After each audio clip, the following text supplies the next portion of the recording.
उद्या होणाऱ्या आषाढी एकादशीच्या सोहळ्यासाठी विठ्ठलाला खास पोशाख बेंगलोरच्या एका भाविकाने नाव न सांगण्याच्या अटीवरती दिलेला आहे। आपण बघू शकतो की हाच तो पोशाख आहे। महाराज काय सांगताल या पोशाखाचा कुठल्या प्रकारचा पोशाख आहे, कुठलं कापड आहे? हे कापड बेंगलोरी सिल्क आहे। याच्यावर संपूर्ण हाताने कलाकृती केलेलं चांदीचं असं आपलं तुम्हाला वर्क सगळं दिसून येईल। देवाच्या समोरच्या भागाला अशा दोन प्रकाराची कलाकृती त्यांनी उभी केलेली आहे आणि मध्यभागामध्ये देवाच्या छातीवर सुद्धा एक चांगला कलाकृती केलेली आहे। त्यानंतर एक देवाला सुंदर असं बेंगलोरी सिल्कमध्ये एक उपरणं घेतलेलं आहे, ज्याला आपण शेला म्हणतो। ते शेला सुद्धा खूप सुंदर असा यावेळेस आणलेला आहे। त्यानंतर देवाचं सवळं आहे। सवळ्यामध्ये दोन प्रकार आहेत। सवळ्यामध्येही एक उपरणं आहे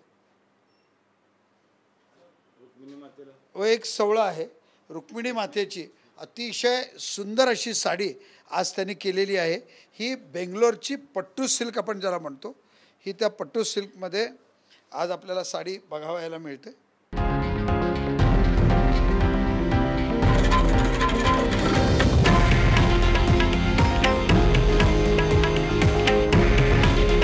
हे आहे देशातील नंबर 1 न्यूज नेटवर्क आणि आपण पाहत आहात TV9 मराठी।